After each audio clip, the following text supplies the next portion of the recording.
Let's go. There you go. Cool. You know it's in progress. So welcome. Today is the 1st of March and we are going through Introduction to Grow Model. So there may be a few little things that we need to get used to now that we are on Zoom, but we will work our way through. I can see the chat here and I will just put that over to the side.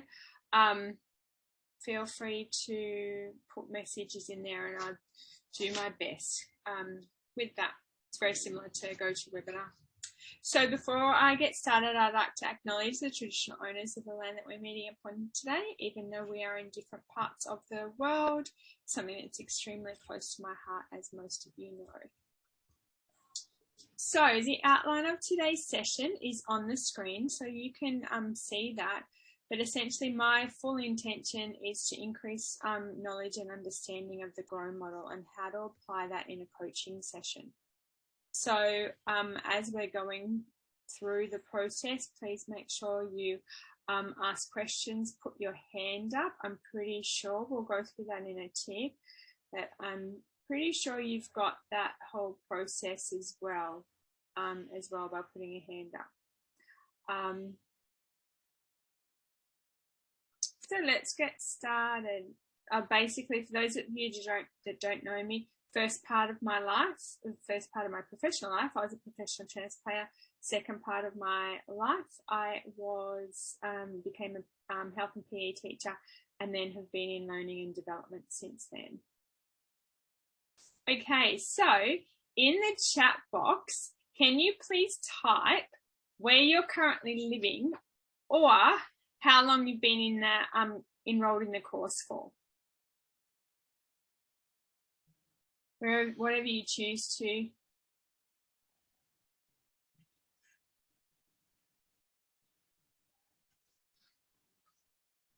Okay. Cool, 6 weeks. Who else?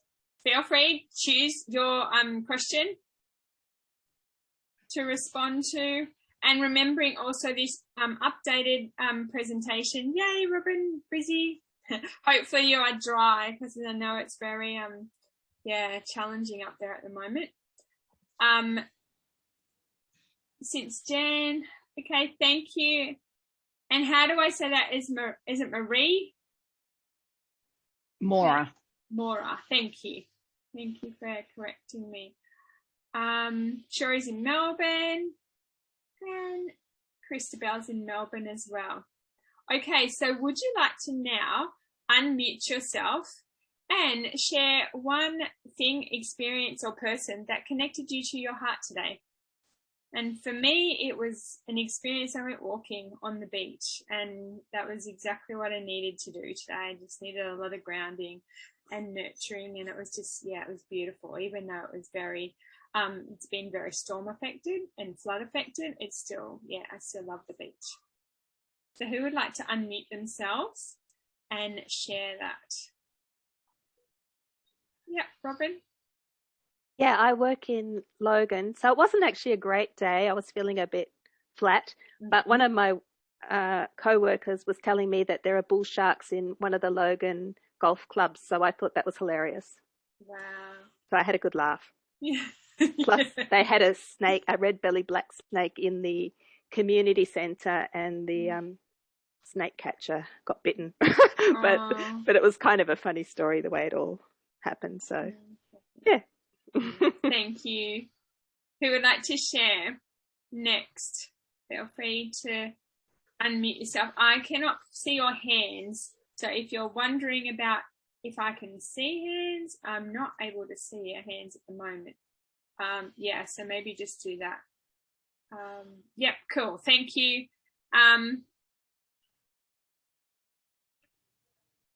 A couple of people just put your hands up, so I'll let you. I'm happy to go. Okay, thank you.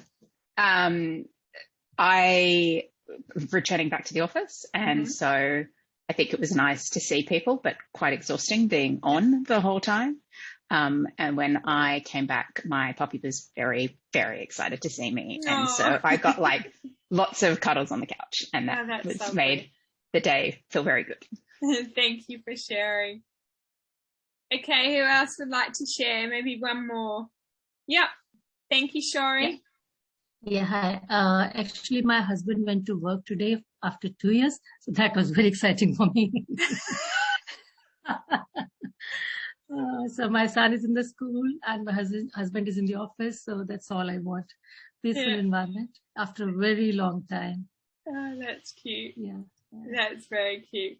And so I'm seeing some of you are really into the reactions already, and you're sharing emojis. Go for your life, but if you enjoy that while you are online, and we will get used to it because I have to keep scrolling to see who's put their hand up as well, just so you know. Yeah. Okay, so in relation to the GROW model and where you are, what is your, on a scale of 1 to 10, what is your knowledge of the GROW model? So you're very familiar with it. You don't have to share this with me. It's just purely subjective if you would prefer it that way. Then secondly, what's your understanding of the GROW model? And then finally, applying the GROW model in a coaching session. Are you really clear about how to do that?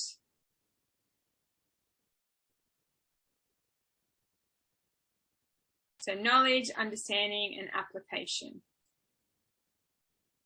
So then, as I said before, my intention is to help increase that knowledge and understanding of the GROW model throughout this session. And part of that is I ask of you, if it's okay, is to ask questions. So if you've got questions, please put your hand up. I will be able to see that. I've got that there. However, yeah, just bear with me because I will still be navigating with that as well. So why are you here? Is it to increase your knowledge and understanding? Is there something particular that you would like to know about the GROW model? And if there is, please hold that because I'll ask you in a moment as well.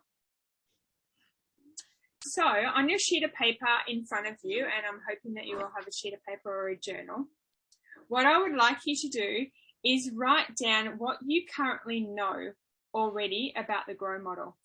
You may know the initials, the GROW, but aim for 5 things if you can about what you already know. If you know what GROW says, means, that's 4. So that's pretty easy. So what do you already know?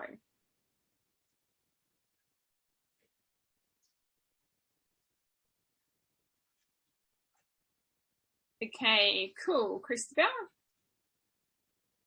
you raised your hand. That's awesome. And it's funny because as soon as you raise your hand, for some reason, it goes off my little computer. But that's okay. But that's okay. I'll keep getting it back. So, good. So would you like to share one thing, Christabel, that you already know about the GROW model? Yeah, I was just reading about the GROW model, and I've learned that it just helps you like to be in track when working with the client if you use the GROW model.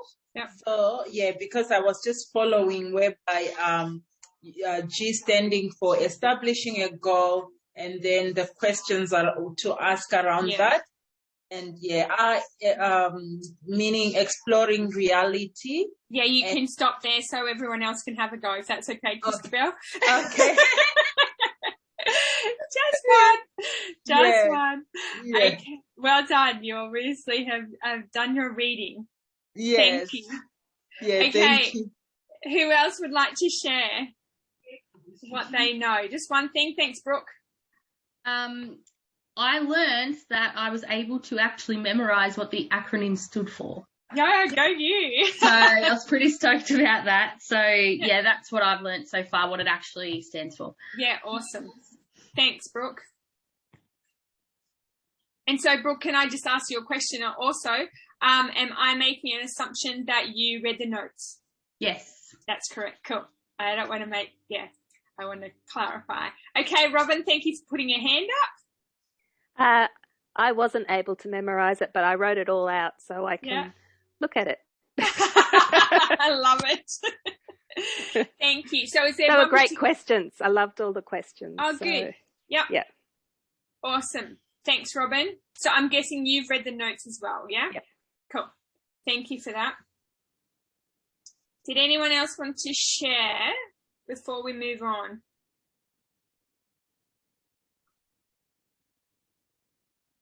No.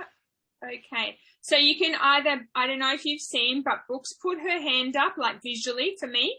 And I'm good either way. And then Robin's also put her hand up using the controls. So whichever way you choose to do that, that would be great. And then you can unmute yourself. I don't think you need me to do that either. Now, Shori, you look a little bit confused. Am I guessing that you don't know where the put your hand up sign is? Yeah, actually, I just bought new laptop and I am not good in technology at all. Okay. So I'm still looking for the keys and everything. Still getting familiar. Just came yesterday, so I have no idea. No worries. So do you see up the top, do you see where you write the chat box? Or down the bottom? Do you see where you have the chat box? Chat box. Yes. Okay, then to the right, do you see where it says more and there's 3 dots? More. No. Mine says reactions. Oh, okay, cool. Whoever said that, thank you. I couldn't see. Yeah, reactions. Yeah, so if you press on that at the bottom, you'll see raise hand. Yay. Okay. Sorry. Thank you. I got it. Yeah. Good teamwork. Thank you. Okay, yeah. Cool. I'm glad you shared that with me, Murray, because I have 3 dots, so that's awesome. Good to know. Okay, so now what I would like to know, and just so you know, when I go back, the K is what do you want to know? Sorry, what do you already know? This is what do you want to know, and the L is at the end is what you have learnt.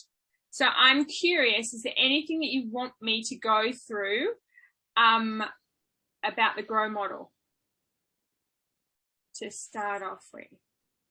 Yeah. Okay. 2 people put their hands up. Robin and is it Murray? Maura, thank you.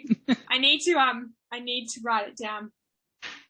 Thanks, Maura. Go for it. Think Laura. I know, but it doesn't look that way, and I'm a visual girl, so it'll get me a while. Yeah, that's okay.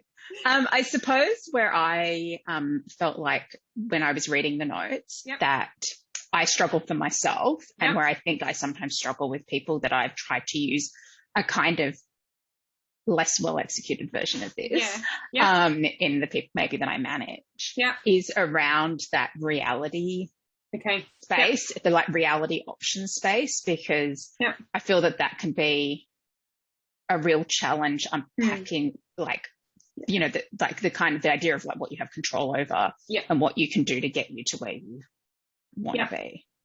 Awesome. So that's where I feel a bit of a struggle. Yeah. So you'd like some more clarification around the R and the O, yeah? Yeah. And how we can help, like, I suppose, like asking those kinds of questions, but also knowing when maybe there's times where there are things that we can't, that can't necessarily just be like brainstormed through in terms of finding options. Yeah. Awesome. Thank you. Maura. Robin, question? Yeah, I was wondering how it fits into the coaching model. So when you first are working with somebody, would you go through like the wheel of life, that type of process? And also, I was thinking you might be giving them resources to think about before you actually met with them, because I can't imagine getting through this in just like an hour. Especially some people take a long time to sort of process things. Okay, cool. And I will go over that. And yeah, you can actually do this in 30 minutes. But no pressure. Okay, so I just wanted to show you, and this is in that learning portal. this is all the information that relates to the Grow webinar on the sheet. So you can see over here, this is the process in the 10 steps plan. We're obviously down here. Then this is the information that links into the introduction to the Grow model.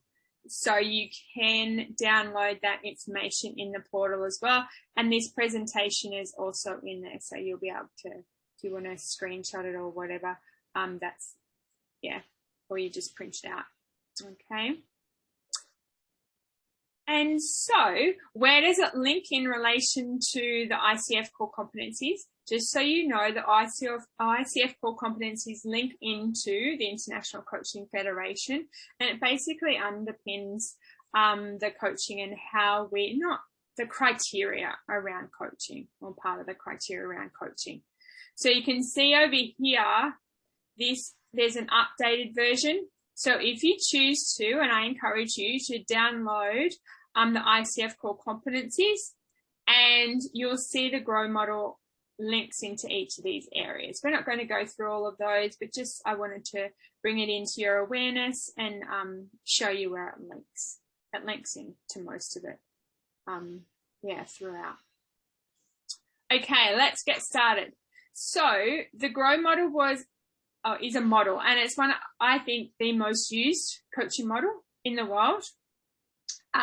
It was created by Sir John Whitmore, and way back in 1979, and he was asked by the McKinsey Institute, from my understanding, to develop a tool to work with golfers and tennis players. And so this is the model that they came up with. And essentially, as you can see here, the objective of the model is to really help clients create awareness and empower them. Okay. And so even though it looks so sequential, even though I've put it in a circle, and that was intentional to put it in a circle and not linear, you'll see it linearly in a minute, it's very dynamic. So even though here it goes that way, you can go from here to here, back to here, back to here, all over the shop. Okay, so please bear that in mind, and because we're really governed by the clients. So they may identify a goal, or start to identify a goal, and then start to go into options. And that's okay. Then it's just like gently trust in the process, and it will go back to the goal, okay, throughout. And so just being mindful of that as we go through. We are going to go through it sequentially as well. So remembering here, and I like to bring in, because I didn't create it, obviously, I like to bring in words from the people that did create it. And so here I like this quote from John Whitmore, and thinking about, or seeing that it really is about bringing the model into the context of awareness, responsibility, and attention. And part of that is through our coaching skills of listening actively and having those powerful questions, as well as a variety of other skills like having trust and rapport. Okay, but that's what he's written.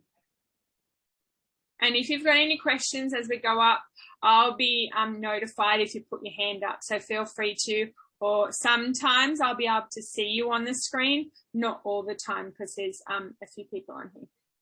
So this is essentially the main question of each of the phases within the Grow model.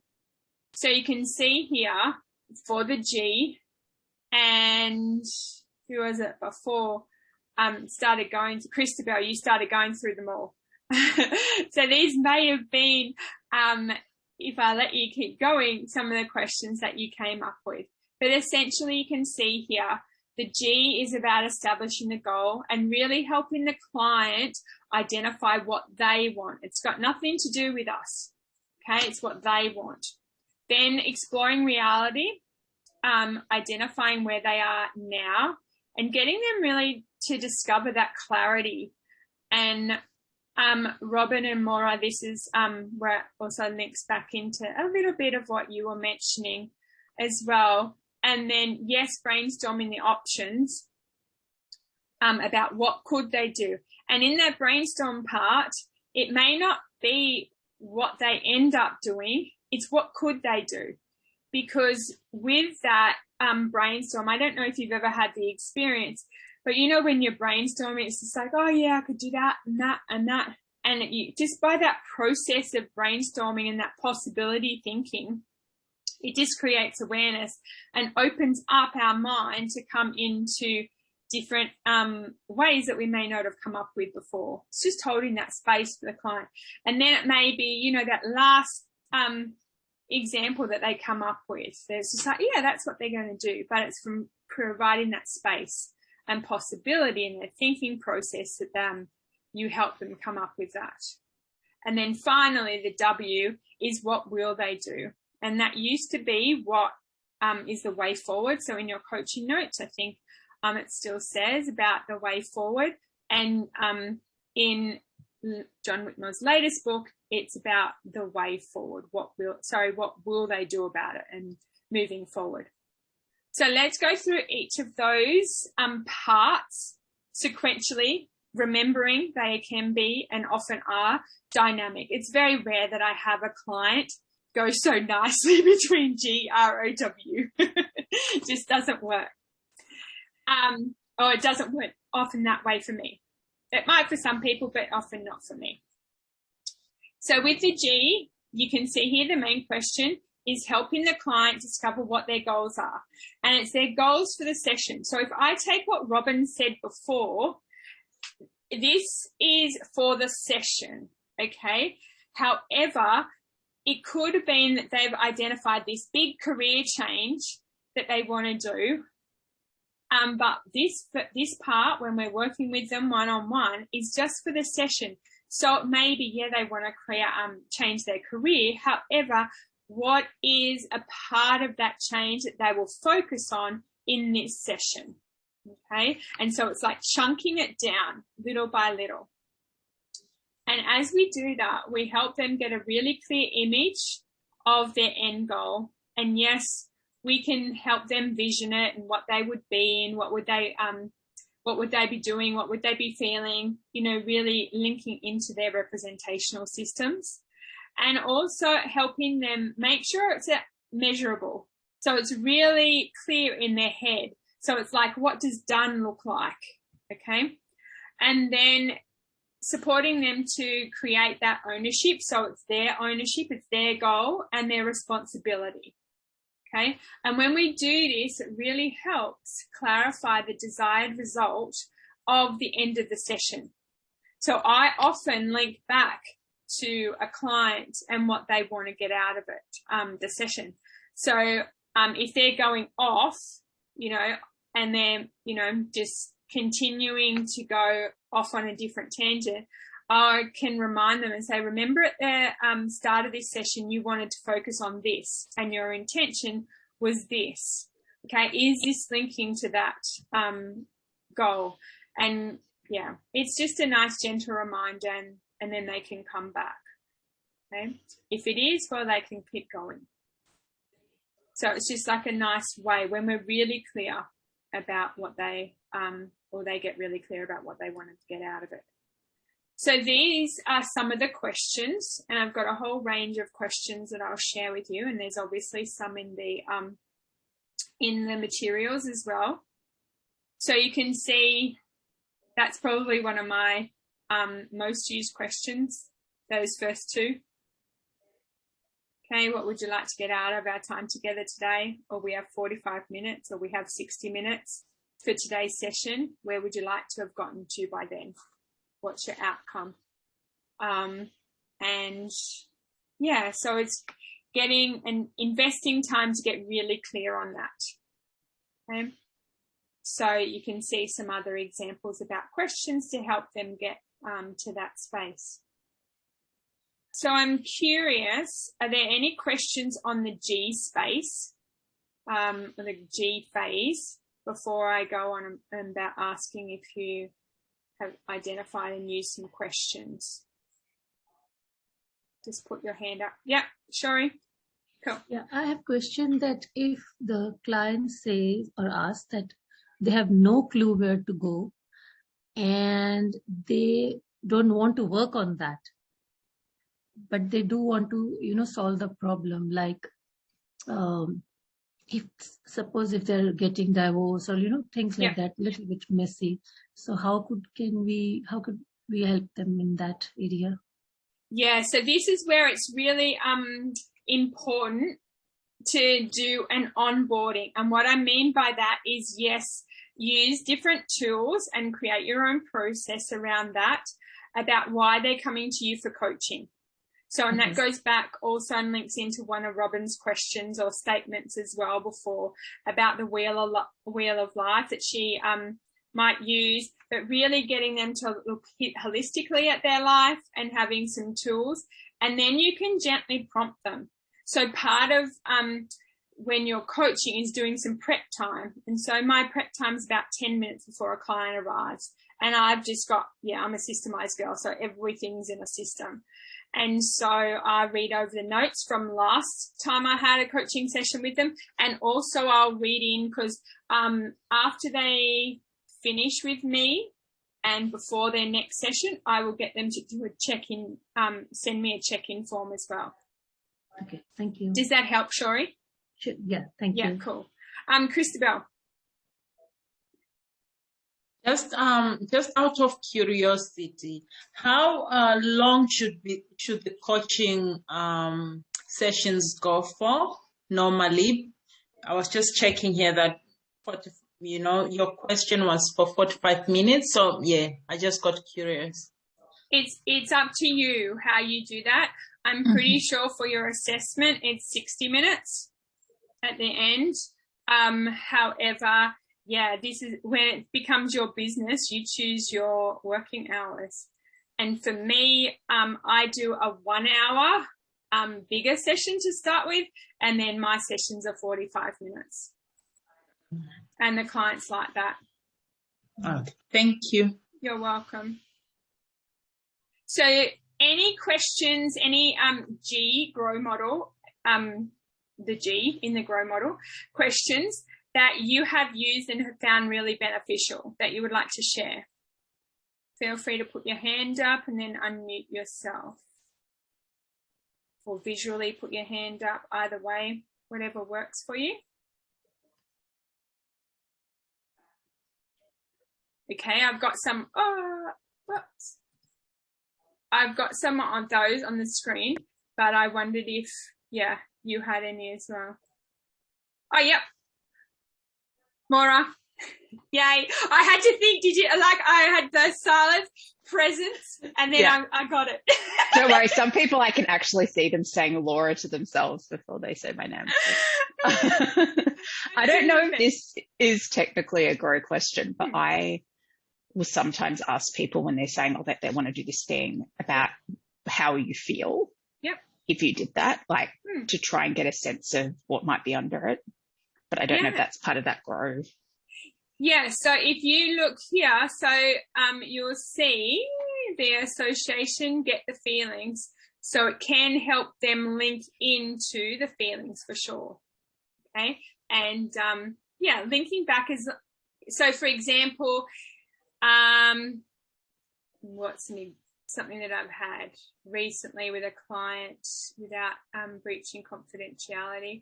Oh yeah, bless. One of my clients wanted to be healthier and use her time more efficiently. And I said, well, how would that feel for you? And she said, oh, Jane, so clear. And I'm like, I knew I had it straight away. Okay, when I asked that question.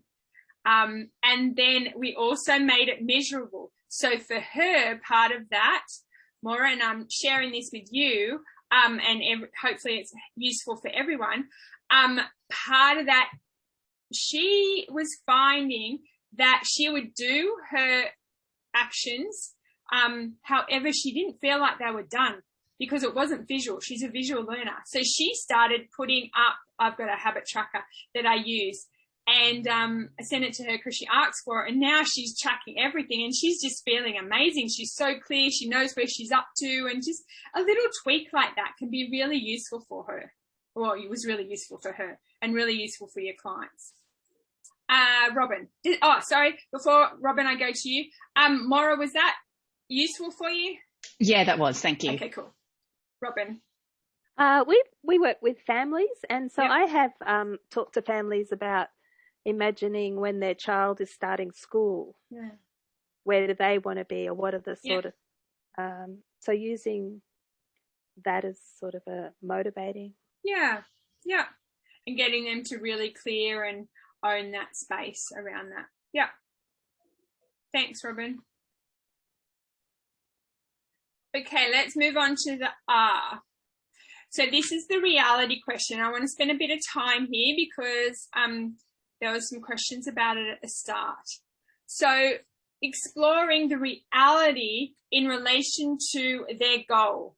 So if I go back to one of my clients that I was just talking about, she was very unclear. Even though she was doing it, she didn't think that she was doing it, and she didn't feel accomplished. And that was a really big thing for her because she's very task driven. And so we explored the reality a lot with her. Okay. And it was just making those little tweaks for her that really helped. Okay. And this has been an ongoing process. Okay.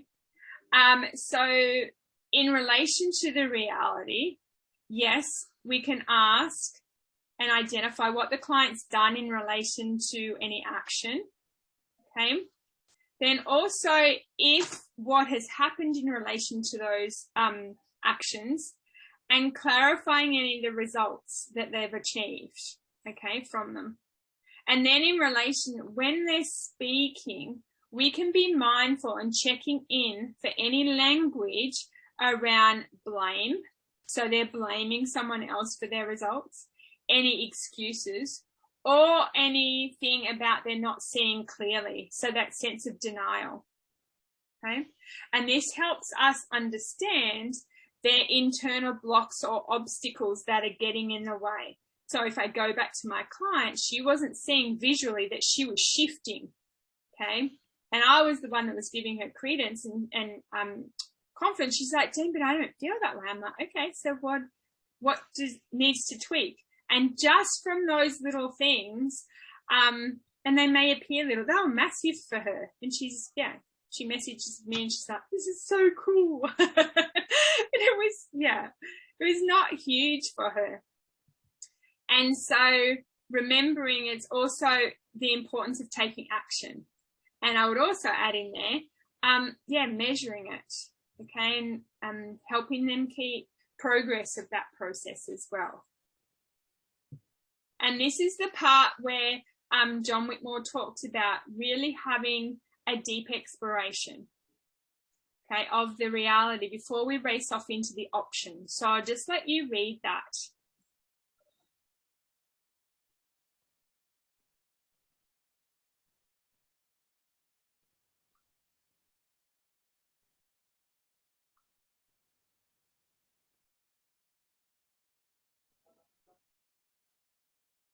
And this is where we use our other skills with active listening, the values and beliefs that we'll talk about if you're coming on to the next session after this. And we can really help with our skills of coaching to pick up on any of this information. And quite often our clients don't know that they're there. And that's okay. We're not judging them. We're just holding that safe space and we can reflect it back to them so they are feeling supportive. Any questions on that? No. Okay, so these are some of the R questions that we can explore with our clients. And now, some of you may have heard me, I think, Brooke, you've heard me say this. I don't ask a question that I wouldn't want asked of me. And for me, that's really important. And this is where rapport is so important around this. And so, it may be something that's useful for you to think about, because I don't want to put my clients in any uncomfortable positions. So sometimes, and I go more into this with open and closed questions. Sometimes closed questions can be really confronting. So just be mindful of that. So as open question is not as confronting. And so when we're exploring the reality, sometimes the clients may not see what's actually going on in reality. So being mindful and holding that space as safe and compassionate as we can. So I won't move on to my slide around ideas about our questions. I'll just let you, I'll leave the slide there because some of you are reading them. So I'm curious, have you used any really useful questions to explore reality with your clients or some friends or family members that you would like to share?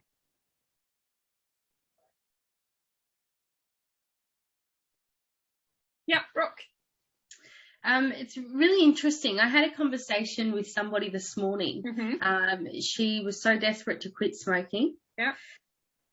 And then the next breath, she goes, come to the shop with me while I buy smokes. And I literally said to her, I've gone, you're enabling your own, like, you're literally giving yourself permission to smoke. You're giving yourself excuses. And it's quite interesting because looking at these questions here, I said to her, what impact is smoking having on you?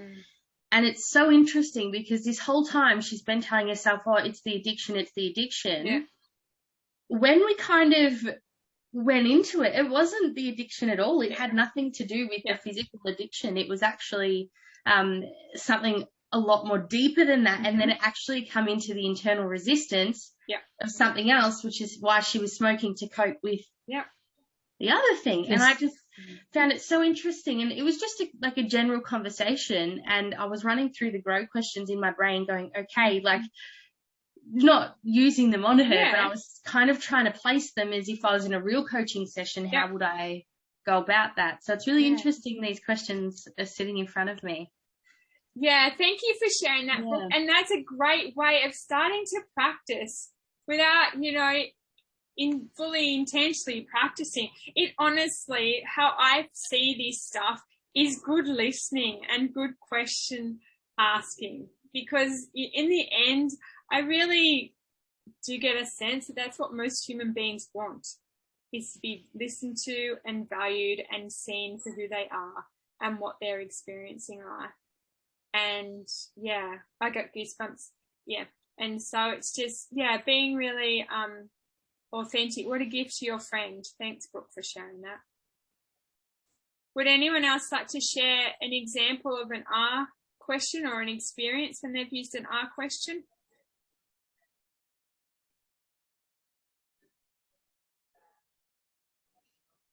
No, that's okay. So yes, you may like to explore some of those in your conversations with friends and family members. It's up to you.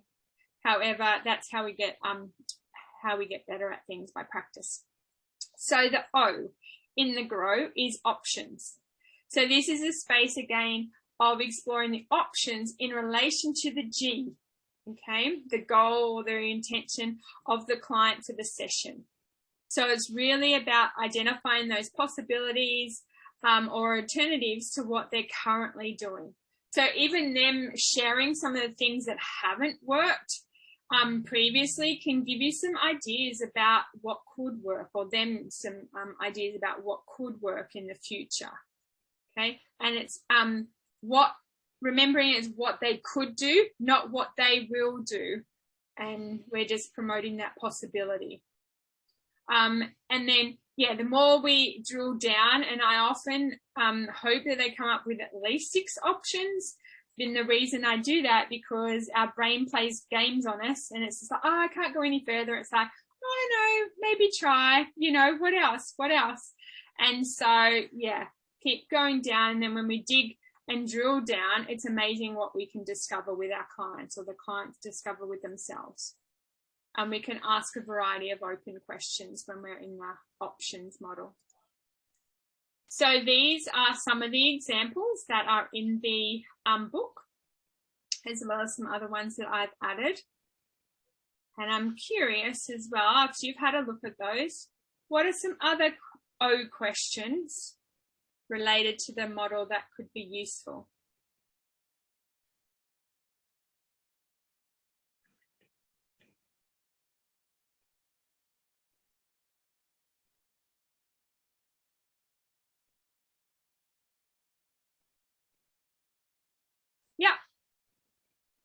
Maura? So once again, I'm not sure how It's okay. relevant this is, but one of the things that I find that I'm often using this model when people are like struggling with a particular issue, like in my workplace, and we're trying to kind of work through it. Yeah. And if that follows on from that question I asked earlier about like spheres of control and that type of stuff. So actually my questions obviously are often around like what are the things you have control over, and getting them to identify that first, which is kind of a reality portion, and then having a look, trying to have a look at inside those spheres, what they might be able to do.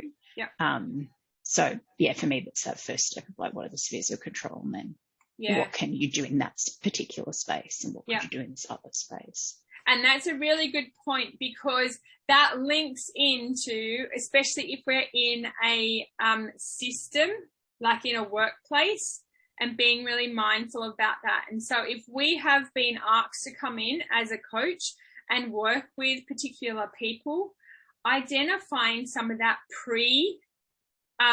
coaching would be really useful. With that, Maura, with the locus of control. Yeah, I find that sometimes when people get into this space, they can start to feel quite helpless, like that they can't see those options because their reality feels like everything's like makes them have to go a particular way. Yeah, absolutely. And that's, thank you for bringing that into the space. That's really important. And having those conversations within organizations and even outside, other people within a, that could be related to the client as well, could be useful. Robin. Yeah, I found this really helpful. Last week I ran a workshop at work, and I had some really fantastic stakeholders there. And so we did it like World Cafe, where you but one of the tables, I asked them, if you controlled the budget for the region, what sorts of, how would you manage it? What, it was a bit of that blue sky thinking. Yeah. And it worked really well because, it's always like this person should be doing this, and so everyone loved that. Yeah, well done. Thank you for sharing that.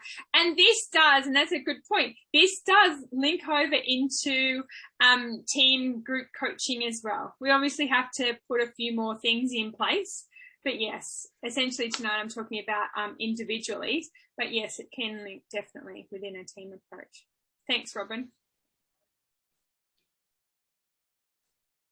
So now we're going to go into the W. So as I said before, it used to be the way forward. However, in his latest book, and I'm pretty sure he passed away last year, not the year before, but I think it was 2021. And so in the latest book that I have, yes, it is what will you do. So it's really helping the client and getting them to understand what they've learned, and essentially providing a summary of the identified action and what they're going to do, and really bringing in that commitment, because commitment can be really useful. And also it builds in accountability. So one of the things that I often do with my clients to start off with is I check in with them. So they'll give me specific times when they're going to take their first step. Okay. And with them, if they choose it, I will check in. I'll message them because they're all on my phone. I'll just message them. Oh, just checking how you went with such and such because you said you're going to do it. And then they're often like, oh, she's serious. And it's like, yeah, well, you asked me to do it. And then they've done it, and it gives them a really cool feeling. It's just like, yay, go me. And that motivates them to continue on. Only, do it once between sessions, but it's just, a nice way. It's just like, yes, I'm there to support them. And, they're committed as well. And they often, more than most of the time, do what they say they're going to do. Okay. There's been a couple of times because of challenges that they've experienced throughout the week, but most of the time, the clients will do what they said they're going to do. So some of the questions that relate to the W are on the screen. Okay, and as you can see at the top, it's that really getting clear about the accountability and defining those actions, time frame, and the how they're going to measure their way forward. Okay. So is there any questions that you have found really useful in this space with the W? Yep, go Brooke. The how committed to you are taking the action. Mm-hmm. I was just smiling to myself then because it took me back to a moment. Have you heard of Kerwin Ray? Yes. Love him, think the man's a wizard. Went to his Sydney program, and at the end of it, he goes, how committed are you to taking that action? And instantly I was like, I'm so accountable right now for my actions. Like, it was terrifying. And I was like, I have to. Like, he's asking me how committed. Like, I think hearing that word just goes like this for people. It just cements it, in my opinion. And then, like, what is the first step? You're literally going, here's what I'm doing. Here's my accountability. Here it is in a sandwich. Yeah. If I don't do this, I'm going to look like an absolute fool. Again, just my opinion, but I think these questions are awesome. So they've been used on me. Did I do it? Absolutely. Because in my brain, I was like, if I don't hold myself accountable, I'm not committing to the process. So definitely the how committed are you is like a big one. Yeah. And one of the things I also add in there, Brooke, is on a scale of 1 to 10, if there's, and it's just like, if they're not at least 7, I'm just like, no, that's a red flag for me as far as a coach. So could I ask then, please, if somebody responds less than a 7 or less than a number that I guess as a professional you're satisfied with, how do you come back to that? What would you say then? I'd say, a 7. Is there a reason for that? Okay. And then would that like show more self-doubts or like? Could do. Yeah, right. Okay, interesting. I like that. Thank you. I always put it back on the client. Any other questions around the W? And also, Brooke, on that, yes, I put it back on the client because 99.9% of the time I don't give anything. I don't share what I would do because I like to stick so closely to the coaching process. However, if a client signed up for mentoring, that would be different. Okay. And so, I'm really clear about that. Another one also is how motivated they are about taking the next step. And again, 7 or above. And often I will ask about, what is your first step and when they'll do it. And I'll get them, hopefully that's in the next day or so. And that's when I'll send my text message. Yes, Shuri. You said you will message the client that if it's he or she's working. I just want to know if this is okay because isn't this getting too personal, or just even if reminding them out of the coaching session that if you're working on that particular problem. So I asked them, this is all part of the onboarding. You know how we were talking before about when they come in to see me, and Robin asked the question and mentioned it about the wheel of life, that process. I will ask them then, and I'll also keep checking into them. Not each session, but I'm like, do you want me to check in with you? Because my intention at the end is not to have any check-ins between sessions. But to start with, quite often, their client wants it. Well, my clients do anyway. Okay, so they say yes, and then you continue the process. Yes. Okay. If they say no, I'm like, cool, it's easy for me. Of course. Then they're accountable. Yeah, absolutely. And then next week it's just like, you said you were going to do this and this. Is there a reason? What happened? And I had already know that. Yeah. Then you can charge for one more session. Yeah. No. Oh, good. Okay, so what I would like you to share is one thing that you learnt about the GROW model in this session, or that reminded you about, or something that you want to practice. Yeah, go, Brooke. Just in that very conversation we had is like the scoring system, and if that's not a satisfactory score, is there a reason for that? Get them talking, explore that further. And I love the how motivated are you scale. I will absolutely be using that.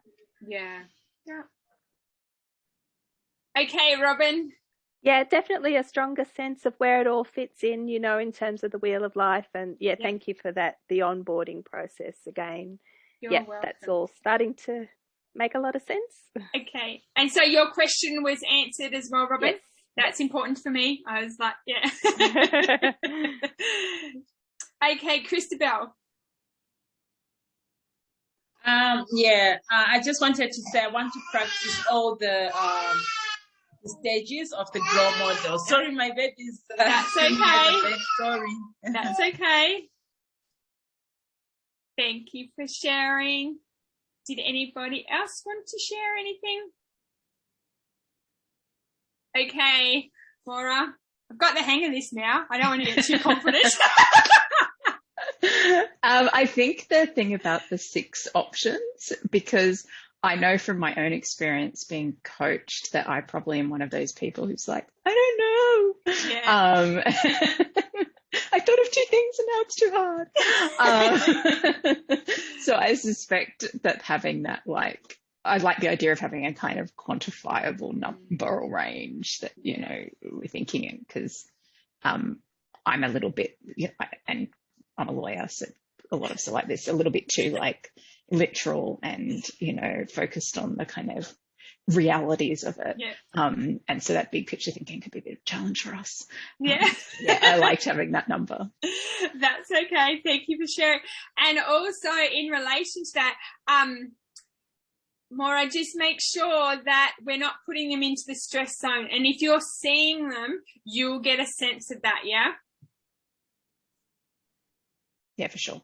Yeah, that's where that body language and, being able to see clients or listening to the tonality, all that sort of stuff is so essential. Christabel, you put your hand up and then it's gone again. Oh, no, it's there. Cool.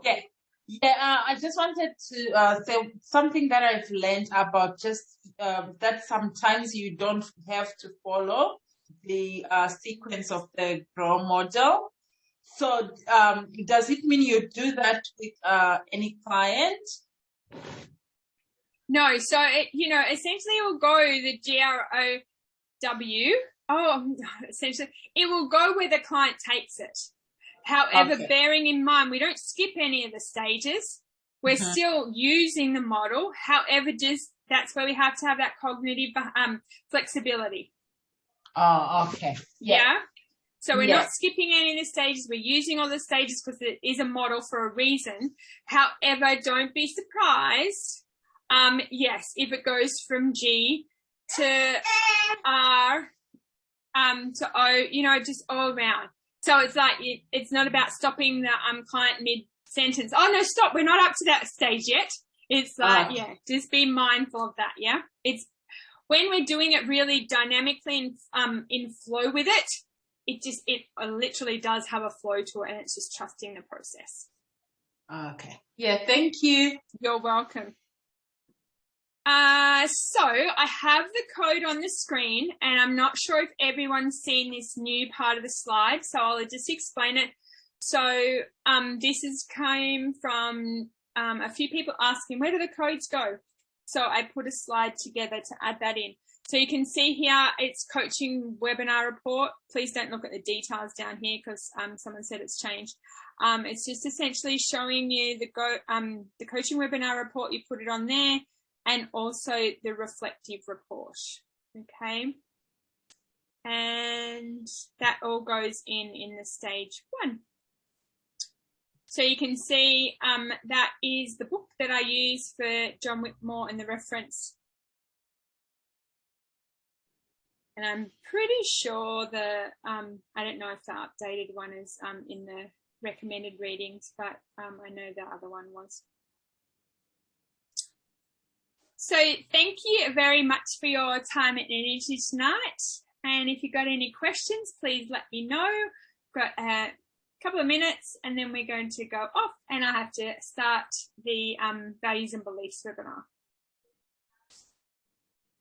So any questions? Comments, queries, you're welcome. Or I'm going to try my hardest.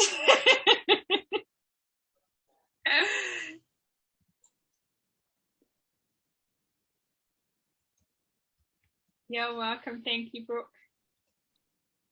So thank you for your time. If you've got no questions, you're welcome. Thank you, Robin. I think that was you, yeah? Yeah. Yeah.